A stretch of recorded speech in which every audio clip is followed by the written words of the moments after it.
tes. Oke, kita mulai aja. Untuk pertama dulu ya, untuk perkuliahan pada kesempatan sore ini. Sebelumnya saya ucapkan selamat sore. Assalamualaikum warahmatullahi wabarakatuh. Oke, terima kasih. Pada kesempatan sore ini kita kembali berjumpa bertatap muka secara daring untuk perkuliahan mata kuliah analisis laporan keuangan. Oke. Saya berharap semua kalian semua dalam keadaan sehat walafiat, tidak ada kurang satu apapun, sehingga Anda juga bisa melakukan aktivitas rutin seperti biasa, termasuk untuk melaksanakan perkuliahan. Oke, baik, langsung saja untuk mempersingkat waktu, kita masuk ke materi perkuliahan pada sore ini, yaitu untuk mata kuliah analisis laporan keuangan. Oke. Nah, adapun untuk materi yang akan kita sampaikan pada kesempatan sore ini yaitu berkaitan dengan materi analisis rasio. Ini merupakan materi kelanjutan dari minggu kemarin yang sudah kita bicarakan sebelumnya. Oke, baik.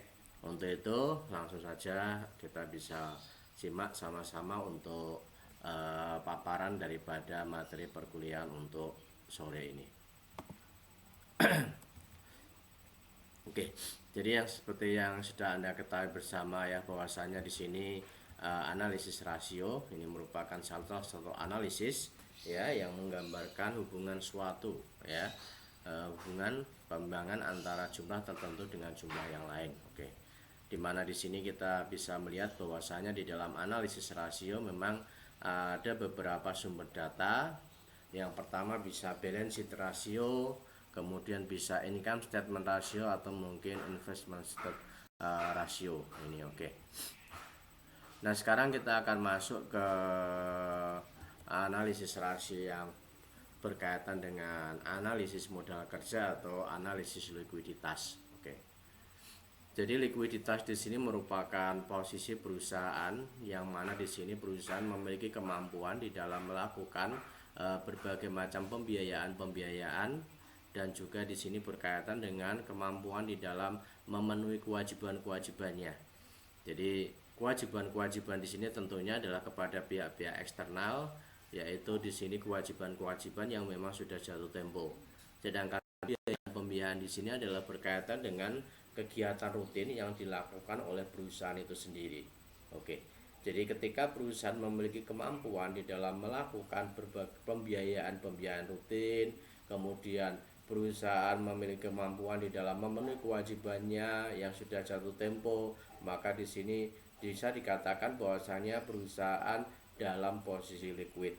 Nah, jadi ini menjadi sesuatu yang sangat penting di dalam melakukan analisa likuiditas atau modal kerja bagi internal organisasi maupun bagi eksternal organisasi. Bagi internal organisasi di sini menunjukkan bagaimana posisi keuangan yang memang di situ tentunya bagi manajer bisa dilakukan sebagai apa, bisa digunakan sebagai dasar dalam berbagai macam pengambilan keputusan.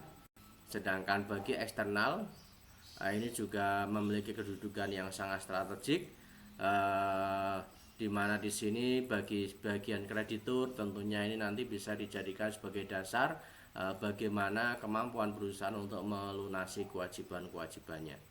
Oke. Jadi tidak cuma itu ya, jadi pada banyak sekali ya keputusan-keputusan yang memang bisa didasarkan atas analisis modal kerja. Oke. Nah, ini suatu perusahaan dikatakan mempunyai posisi keuangan yang kuat ini apabila yang pertama memenuhi kewajiban, jadi mampu memenuhi kewajiban-kewajiban tepat pada waktunya, yaitu pada waktu ditagih. Jadi ini adalah kewajiban-kewajiban yang memang sudah jatuh tempo, ini merupakan kewajiban keuangan terhadap pihak ekstern. Kemudian di sini juga memelihara modal kerja yang cukup ya untuk operasi normal. Ini merupakan kemampuan perusahaan di dalam melakukan berbagai macam pembiayaan rutin yang dilakukan oleh perusahaan. Ini merupakan kewajiban keuangan terhadap pihak ekstern intern. Di samping itu juga hal lain yang memang di situ menunjukkan bahwasanya posisi keuangan perusahaan ini liquid, baik ini adalah mampu membayar bunga atau dividen yang memang dibutuhkan. Oke.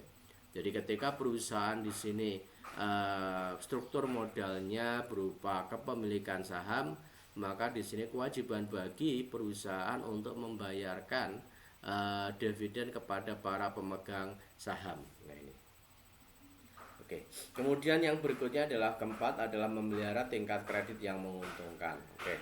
Jadi itu adalah merupakan rasio modal kerja atau rasio likuiditas yang tentunya di sini bisa digunakan sebagai dasar dalam pengambilan kebijakan-kebijakan dan keputusan-keputusan tertentu. Oke. Untuk yang pertama di sini kita bisa lihat untuk rasio likuiditas atau rasio modal kerja adalah current ratio. Oke. Nah, current ratio ini adalah perbandingan antara jumlah aktiva lancar dengan hutang lancar. Nah, ini adalah untuk menentukan atau menghitung daripada besarnya current ratio. Anda bisa melakukan dengan membandingkan antara jumlah aktiva lancar dibagi dengan hutang lancar. Oke.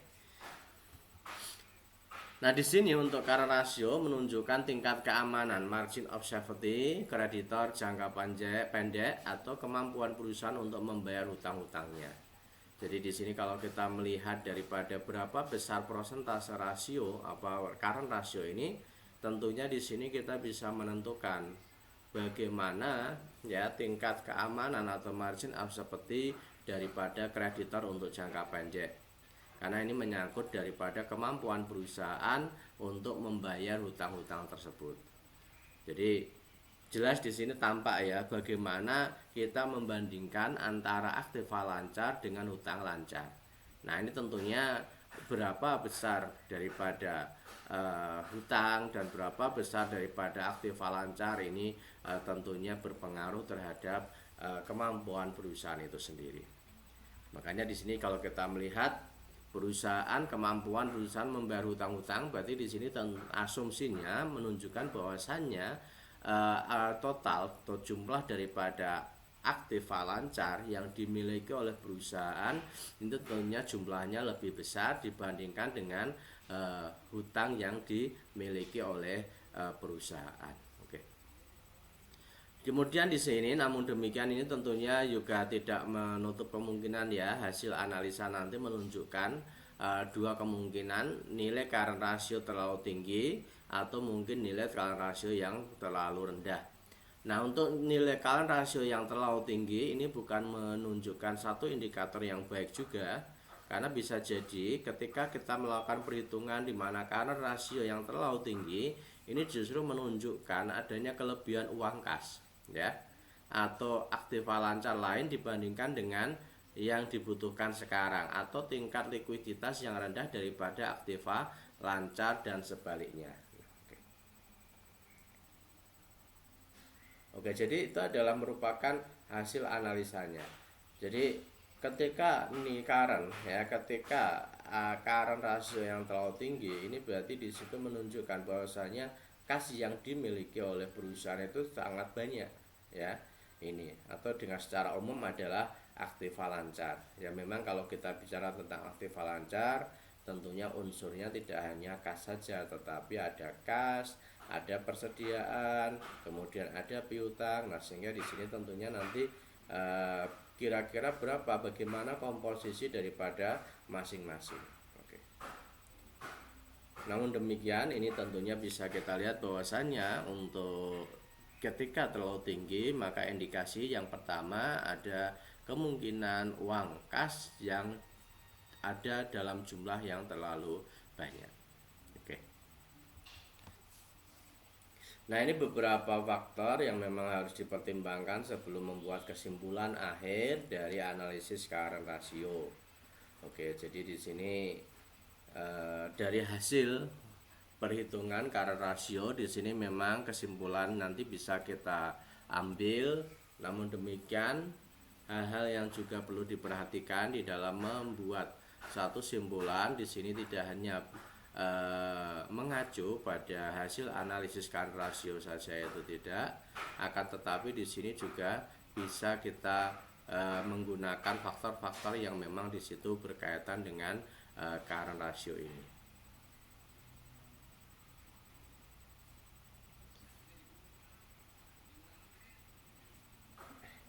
Untuk yang pertama adalah untuk distribusi atau proporsi daripada aktiva lancar. Nah, ini adalah faktor yang sangat penting.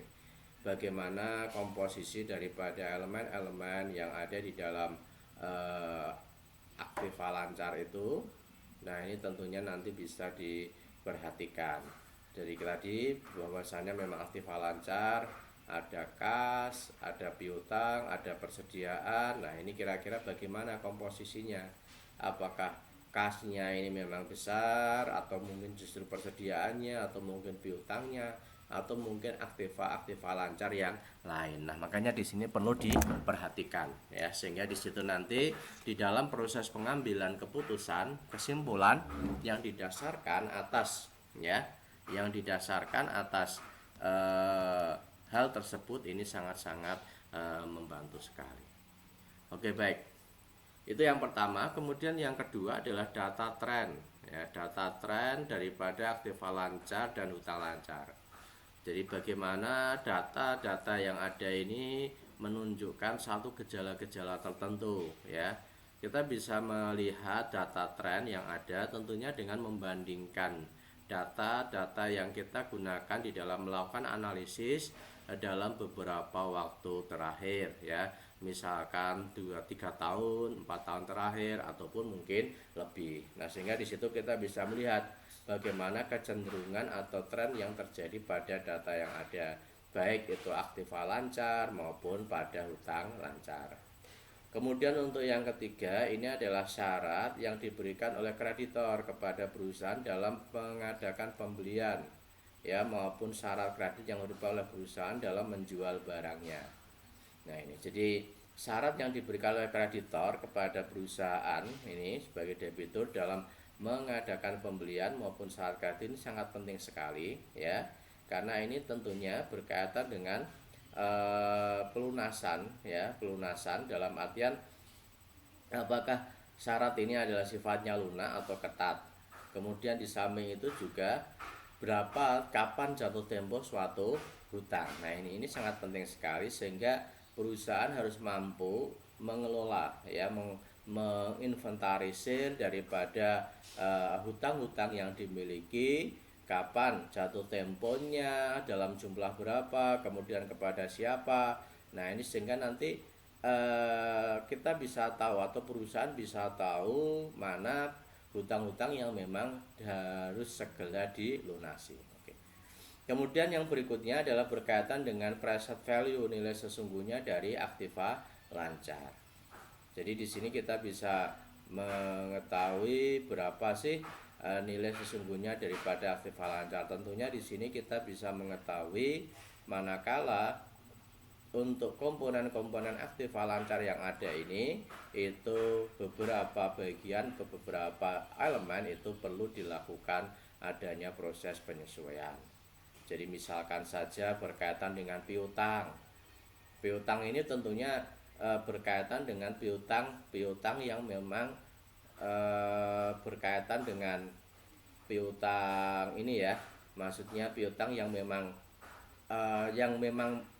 bisa tertagih gitu ya. Dalam artian kalau ada piutang yang tidak tertagih, ada piutang yang tertagih. Nah, maka di sini di dalam present value, nilai sesungguhnya dari piutang itu adalah merupakan piutang-piutang yang memang bisa tertagih. Oke. Kalau memang ada piutang-piutang yang tidak tertagih, maka tentu di situ harus dihapus, harus dihilangkan. Oke, kemudian yang berikutnya adalah kemungkinan perubahan daripada nilai aktiva lancar. Nah, jadi perubahan-perubahan yang terjadi ini juga di dalam aktiva lancar ini bisa kita perhatikan.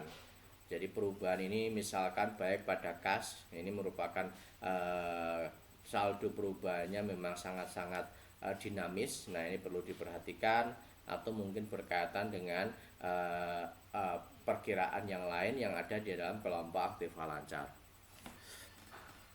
Kemudian yang berikutnya adalah perubahan persediaan dalam hubungannya dengan volume penjualan sekarang atau di masa yang akan datang, yang mungkin ada over ya, yang mungkin di sini ada over investment dalam persediaan. Nah, ini jadi di sini juga hal yang perlu diperhatikan, bahwasanya ketika perusahaan melakukan hasil analisis di sini harus ya bisa memperhatikan daripada perubahan persediaan.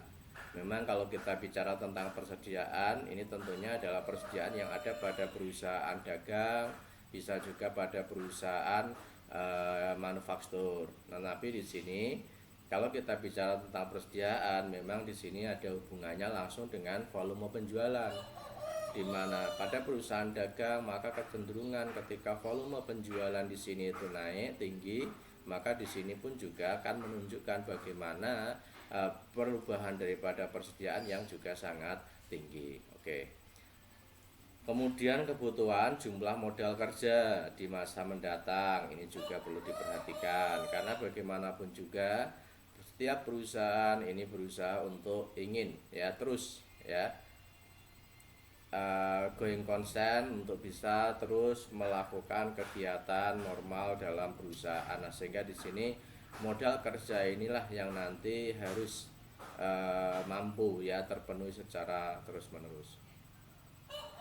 Kemudian tipe atau jenis perusahaan, ini perusahaan yang memproduksi sendiri barang-barang yang dijual, ini ataupun perusahaan dagang ataupun perusahaan jasa. Oke. Baik, itu merupakan faktor-faktor yang perlu diperhatikan ya di dalam melakukan pengambilan keputusan atau membuat kesimpulan dari hasil ya analisis current ratio. Jadi kita tidak hanya sekedar mengacu pada nilai-nilai yang dihasilkan di dalam current ratio saja, tetapi nilai-nilai itu tentunya merepresentasikan daripada berbagai hal yang berkaitan dengan unsur-unsur atau elemen-elemen yang ada, sehingga di situ harus kita lihat secara keseluruhan. Baik, itu gambaran tentang current ratio. Jadi di sini Anda bisa menggarisbawahi secara garis besar bahwasanya current ratio itu adalah perbandingan antara aktiva lancar dengan hutang lancar. Nah, baik, sekarang kita masuk ke yang kedua adalah asset test ratio atau biasa juga disebut dengan quick ratio. Nah, quick ratio ini merupakan perbandingan antara, ini hampir sama ya, aktiva lancar dikurangi dengan persediaan dengan hutang lancar. Nah, jadi hampir sama dengan current ratio, di mana di dalam asset test ratio ini itu aktiva lancar ini dikurangi terlebih dahulu dengan persediaan. Jadi di sini kalau kita melihat bahwasanya memang untuk unsur-unsur atau elemen-elemen yang ada di dalam aktiva lancar di sini ada bisa berupa kas, bisa berupa persediaan, bisa berupa piutang, bisa berupa perlengkapan dan sebagainya. Tetapi di sini untuk persediaan itu dikeluarkan dulu, yaitu dengan cara mengurangi langsung dari nilai aktiva lancar. Nah, sehingga di situ kalau kita lihat aktiva lancar dikurangi dengan persediaan baru dibagi dengan hutang lancar. Nah, ini yang membedakan antara asset test ratio dengan current ratio. Jadi asset test ratio ini merupakan ukuran kemampuan perusahaan di dalam memenuhi kewajiban-kewajibannya dengan tidak memperhitungkan persediaan. Ini jelas ya, karena dikurangi dengan persediaan. Nah, mengapa di sini persediaan itu tidak diperhitungkan di dalam analisa asset test ratio ini? Ini karena persediaan itu memerlukan waktu yang relatif lama untuk direalisir menjadi uang kas, dan menganggap bahwasanya piutang segera dapat direalisir dalam bentuk kas. Oke. Jadi itu walaupun kenyataannya mungkin persediaan lebih liquid daripada piutang. Nah, ini gambarannya.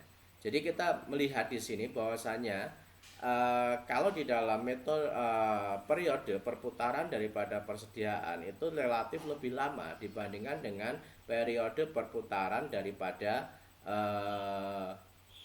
piutang ya. Jadi kalau itu adalah asumsi daripada mengapa di dalam analisis asset test ratio ini untuk persediaan itu tidak diperhitungkan. Jadi kita ambil contoh saja ya, mengapa di sini persediaan perputarannya itu lebih lama kembali ke dalam bentuk uang. Kita bisa lihat ketika perusahaan dagang misalkan, perusahaan dagang membeli barang dagangan sehingga di situ menimbulkan adanya persediaan barang dagangan. Nah, untuk persediaan barang dagangan ini agar supaya bisa kembali menjadi kas lagi, maka di sini tentunya persediaan ini harus dijual. Ya, dijual. Nah, kemudian dalam proses penjualan sendiri di sini tentunya bisa dilakukan secara tunai atau secara kredit. Kalau secara kredit, maka di situ akan menimbulkan piutang. Nah, dari piutang ini nanti juga di situ memerlukan waktu sampai menghasilkan kas kembali. Nah, maka di sini di dalam periode perputaran piutang persediaan ini tentunya lebih lama. Sedangkan kalau untuk piutang tentunya di sini kan piutang terjadi karena adanya transaksi penjualan secara kredit. Jadi piutang kemudian kembali ke kas. Nah, ini adalah asumsinya. Maka di sini dinyatakan bahwasanya untuk persediaan itu memang lebih lama periode perputarannya untuk bisa direalisasikan menjadi kas kembali dibandingkan dengan piutang itu sendiri. Oke. Baik, ini adalah merupakan contoh bagaimana untuk melakukan perhitungan daripada quick asset atau asset test ratio ya.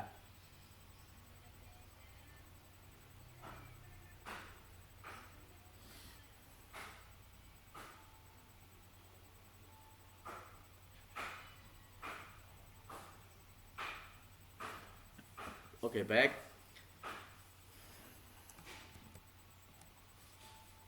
Jadi kalau kita melihat di sini, ya di sini tampak ya bahwasanya kita melakukan analisa rasio ini dari tahun ke tahun ya, 1977 dan 1978.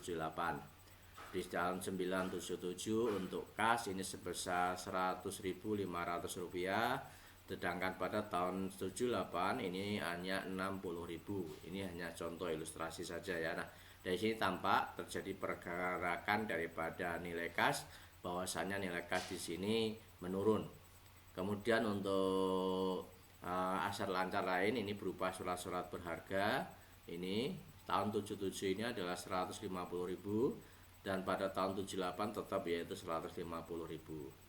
Kemudian untuk piutang bersihnya ini pada tahun 77 adalah 375.000, sedangkan pada tahun 78 ini adalah 420.000. Sehingga di situ kita bisa melihat untuk total asetnya ya, quick asset ini pada tahun 1977 adalah Rp625.500, sedangkan pada tahun 78 ini adalah 630.000. Nah, ini untuk hutang lancarnya pada tahun 77 adalah 500 ya, 546.000, sedangkan pada tahun 78 ini adalah 410.000.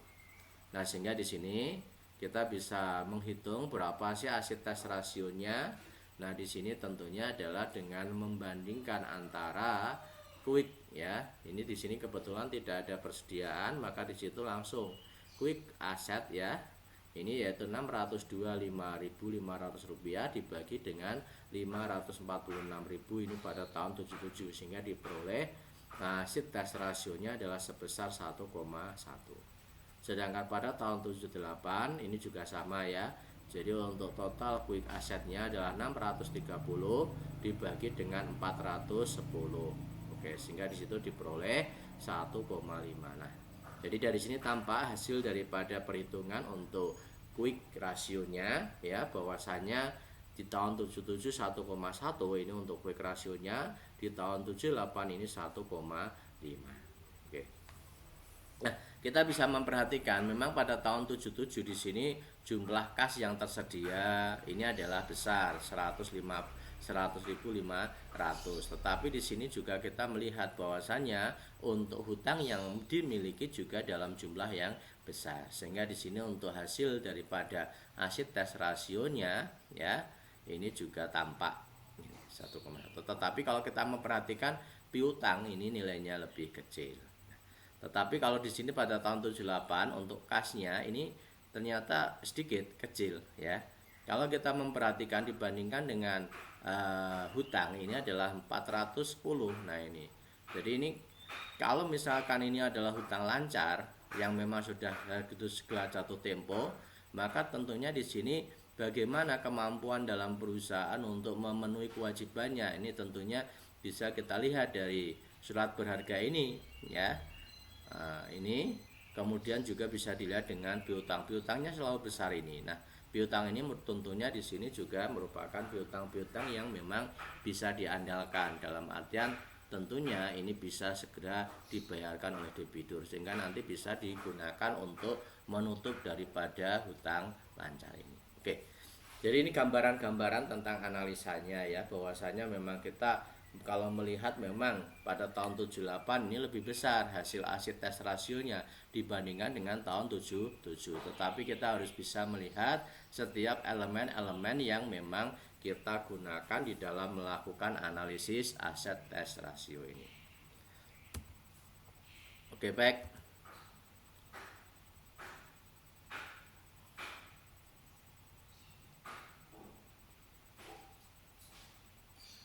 Oke, sekarang kita lanjutkan. Kalau tadi dari aset tes rasio, sekarang kita masuk ke metode ini ya, analisis modal kerja. Yang ketiga adalah perputaran piutang. Nah, perputaran piutang ini itu bisa kita hitung dengan cara membagi total penjualan kredit neto dengan piutang rata-rata. Nah, jadi penjualan kredit neto dibagi dengan piutang rata-rata ini adalah untuk menghitung perputaran piutang. Jadi piutang ini terjadi karena adanya transaksi penjualan yang dilakukan secara kredit. Nah, piutang ini kira-kira itu nanti bisa kembali lagi ke kas lagi itu kapan? Nah, ini tentunya kita bisa memperhatikan bagaimana jatuh tempo daripada piutang masing-masing. Nah, semakin cepat pelunasan daripada piutang, maka di sini tentunya periode perputaran piutang ini juga semakin cepat. Nah, sehingga di sini tentunya ya perusahaan harus mampu ya mendorong, mengelola bagaimana agar supaya piutang-piutang yang ada ini memang bisa ya terbayarkan, dan memang tentunya di sini meminimalisir piutang-piutang yang tidak tertagih. Nah, ini sebagai contoh ilustrasi kita bisa melihat daripada analisis rasio terjadi pada tahun 1977 dan tahun 1978. Di sini untuk penjualan kredit netonya pada tahun 1977 adalah sebesar 1.650.000. Sedangkan pada tahun 1978 adalah 1.425.000. Dari sini tampak terjadinya penurunan ya penjualan, di mana tahun 77 lebih besar. Kemudian untuk piutang, nah piutang sendiri di sini pada awal periode di tahun 77 ini 333.500. Sedangkan pada akhir periode akhir tahun ini adalah 37.500. Jadi di sini ada perubahan nilai daripada piutang. Sedangkan pada tahun 78 ini juga terjadi perubahan, pada awal tahun 375, sedangkan pada akhir tahun 420. Jadi di sini ada perubahan nilai daripada piutang juga. Nah, sehingga di sini kita bisa menghitung rata-rata piutang yang terjadi pada tahun 77 itu sebesar Rp354.250, yaitu kita peroleh dari piutang awal ditambah dengan piutang akhir dibagi dengan 2. Sehingga di situ kita bisa memperoleh ya tingkat perputaran piutang, yaitu penjualan kredit sebesar 1.650.000 dibagi dengan rata-rata piutang yaitu Rp354.250 sama dengan 4,7. Nah, ini adalah untuk tingkat perputaran piutangnya. Sedangkan pada tahun 78 di sini tingkat perputaran piutangnya itu adalah penjualan kredit netonya 1.425.000 dibagi dengan Rp397.500. Nah, sehingga di sini diperoleh untuk tingkat perputaran piutangnya sebesar 3,6. Nah, dari sini kita bisa melihat bagaimana perubahan-perubahan daripada setiap elemen atau unsur yang ada di dalam perhitungan perputaran piutang di sini ya. Bahwasanya di sini kalau kita melihat memang pada tahun 77 koleksi daripada penjualan, jumlah penjualan kreditnya itu tinggi dibandingkan 78. Rata-rata piutangnya pun di sini juga ternyata lebih rendah. Kalau di tahun 78 lebih tinggi di tahun 77 ya, lebih tinggi di tahun 78. Oke. Nah, di sini untuk membuat satu kesimpulan dari analisa perputaran piutang, ini tentunya makin tinggi rasio atau turnover ini menunjukkan bahwasanya modal kerja yang ditanamkan di dalam piutang itu rendah. Sebaliknya, kalau rasio ini semakin rendah berarti adanya over investment ya dalam piutang, sehingga memerlukan analisa lebih lanjut, mungkin karena bagian kredit dan penagihan bekerja tidak efektif atau mungkin ada perubahan dalam kebijakan pemberian kredit. Nah, jadi dari hasil di sini sebetulnya kita bisa melihat kalau tingkat rasio ya perputaran piutangnya ini tinggi, berarti modal yang ditanamkan di dalam piutang itu rendah. Nah, sebagai contoh ini pada tahun 77 ini tinggi tingkat perputaran piutang, berarti di sini investasi modal kepada piutang ini rendah dibandingkan di tahun 78. Mengapa? Ini menunjukkan bahwasannya ya karena setiap piutang yang dimiliki oleh perusahaan itu bisa terbayarkan secara lancar. Nah, ini sehingga kita bisa melihat ini penjualan kreditnya itu tinggi tetapi piutangnya rendah. Berarti ini ada kemampuan daripada perusahaan di dalam mengelola daripada piutangnya, sehingga para debitur ini dapat membayar piutang-piutangnya. Nah, sebaliknya ini memang penjualannya kredit rendah tetapi di sini piutangnya malah tinggi. Berarti di sini menunjukkan bahwasanya modal kerja yang diinvestasikan ke piutang ini menunjukkan jumlah yang lebih besar. Nah, ini dari dua sini tentunya lebih bagusan yang tahun 77 gitu ya. Nah, sehingga di sini di tahun 78 ini perlu dilakukan kebijakan-kebijakan lebih lanjut. Oke, baik. Kemudian waktu rata-rata di dalam pengumpulan piutang ini yaitu membagi jumlah hari dalam satu tahun dengan tingkat perputaran piutang. Jadi untuk rata-rata pengumpulan piutangnya itu berapa hari gitu ya. Nah, ini jadi piutang rata-rata ini nanti dikalikan dengan 360, ini untuk jumlah hari dalam setahun dibagi dengan penjualan kredit. Oke, baik, itu adalah untuk mengetahui daripada waktu rata-rata pengumpulan piutangnya. Baik, kemudian untuk analisa yang berikutnya, analisa rasio modal kerja di sini adalah perputaran persediaan. Nah, kalau tadi di dalam ASIT tes rasio persediaan itu tidak diperhitungkan di dalam analisa. Nah, tentunya di sini kita bisa melihat bagaimana sih perputaran daripada persediaan. Nah, jadi rasio antara jumlah harga pokok barang yang dijual dengan nilai rata-rata persediaan yang dimiliki oleh perusahaan ini nanti bisa kita peroleh dengan cara harga pokok barang yang dijual ini dibagi dengan rata-rata persediaan. Jadi sebentar ya. Mohon maaf.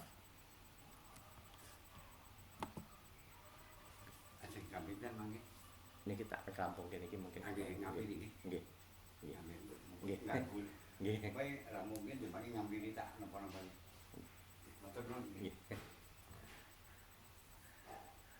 Oke, baik, kita lanjutkan.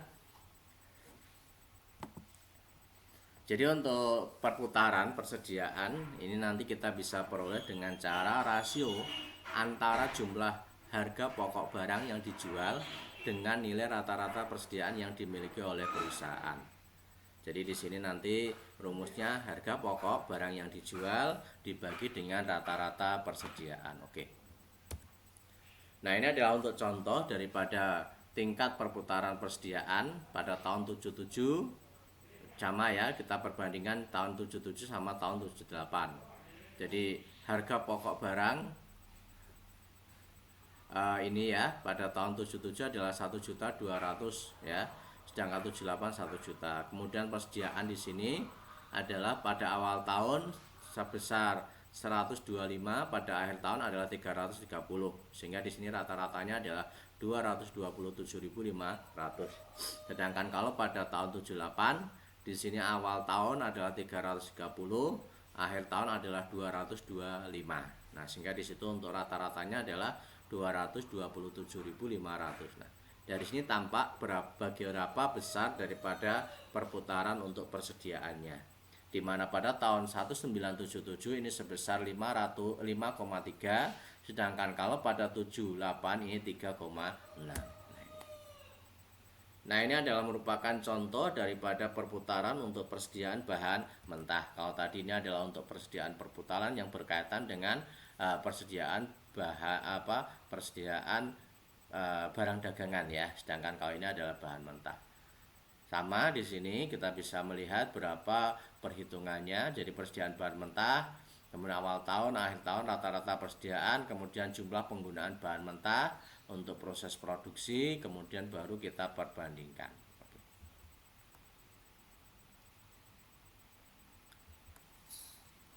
Oke, baik. Ini merupakan cara untuk menentukan jumlah bahan mentah yang telah digunakan. Ini tidak menyelenggarakan administrasi persediaan dengan baik ini ya. Jadi kita bisa melihat di sini penyajiannya, termasuk di sini tingkat perputaran, persediaan barang dalam proses dalam tingkat ini.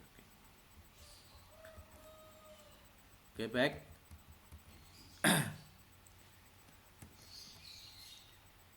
Saya kira ini yang bisa saya sampaikan ya untuk perkuliahan pada kesempatan sore ini. Mohon maaf apabila ada kata-kata yang kurang berkenan, ada kata-kata yang salah. Silahkan nanti untuk pertanyaan-pertanyaan bisa langsung disampaikan ya, untuk penjelasan-penjelasan yang kurang jelas atau mungkin belum bisa Anda pahami. Oke, semoga apa yang saya sampaikan ini bisa Anda pahami dengan baik ya, dan juga di sini semoga bermanfaat. Oke, terima kasih sekali lagi saya ucapkan. Saya akhiri, selamat sore. Wassalamualaikum warahmatullahi wabarakatuh.